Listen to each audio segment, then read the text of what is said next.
여러분 안녕하십니까? 이어서 춘천에서 전해드립니다. 어제 강원도에서 139명의 코로나19 확진 환자가 나온 데 이어 오늘도 45명이 신규 확진됐습니다. 최근 확진자가 급증한 춘천에서는 어제 31명이 확진된 데 이어 오늘도 오전까지 31명이 추가로 확진돼 방역에 비상이 걸렸습니다. 춘천의 확산세가 심각해지면서 진단검사를 받는 시민도 하루 3,000명을 넘어섰습니다. 원주에서도 12명의 확진자가 나와 영서 지역을 중심으로 감염이 잇따르고 있습니다. 지금까지 도내 누적 확진 환자는 9,764명에 이르고 있습니다. 최근 도내 학생 확진자의 80% 이상이 초중학생인 것으로 확인되자 민병희 교육감이 12세 이상 백신 접종을 강력하게 권고했습니다.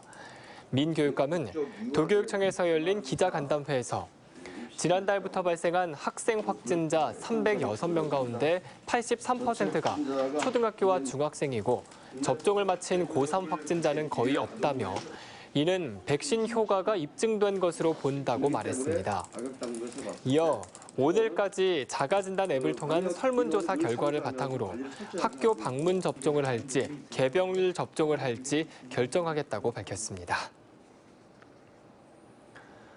강원도 여당 국회의원들이 군부대 이전 부지에 혁신 기업 도시를 조성하는 특별법 제정을 추진합니다.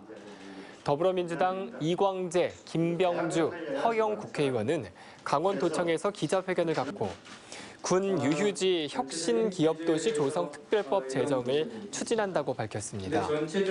이들은 파주 LCD 일반 사업단지처럼 군부대가 떠난 자리에 파격적인 인센티브를 제공해 기업들을 유치하고 일과 소득, 주거, 교육 등 모든 기능이 포함된 자족도시를 만들어 지역 성장 동력을 삼아야 한다고 밝혔습니다. 이들 국회의원은 관련 국회 상임위와 논의를 마치고 조만간 법안을 발의할 방침이라고 덧붙였습니다. 이재수 춘천시장이 최근 아파트가 잇따라 건립된 오니 삼천지구에 초등학교 신설이 필요하다고 밝혔습니다. 이 시장은 지금까지 아파트 2개 단지에 3,696세대가 입주했고 앞으로 888세대 규모의 아파트 단지 건립도 예정돼 있다며 초등학교 학생 수가 870여 명에 이른다고 밝혔습니다. 하지만 인근의 초등학교는 1.9km 거리에 있어 학생과 학부모들의 불편이 예상됩니다. 이에 따라 교육청과 긴밀히 협력해 초등학교 신설이나 이전이 가능하도록 노력하겠다고 밝혔습니다. 도내 외국 국적의 유아에게도 학비를 지원해주는 법적 근거가 마련됐습니다. 강원도 교육청에 따르면 다문화 교육 진흥 조례가 최근 도의회 교육위원회에 이어 내일 본회의 최종 통과를 앞두고 있습니다. 도교육청은 국적에 관계없이 무상으로 이뤄지는 초중등 교육처럼 도내 유치원에 다니는 만 3세에서 5세 외국 국적 유아 28명도 내국인과 같이 학비를 지원받을 수 있도록 내년도 1회 추경 예산을 세우겠다고 밝혔습니다.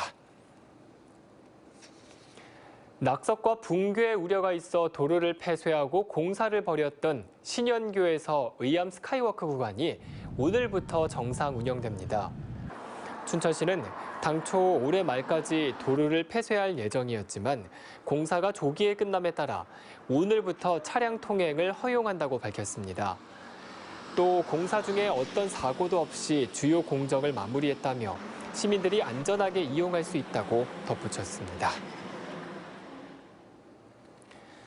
철원군은 이번 주부터 4,735개 농가에 204억 9천만 원의 올해 기본형 공익직불금을 지급한다고 밝혔습니다.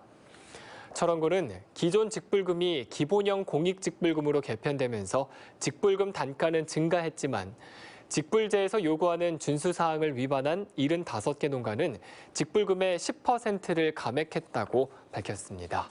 지금까지 춘천에서 전해드렸습니다.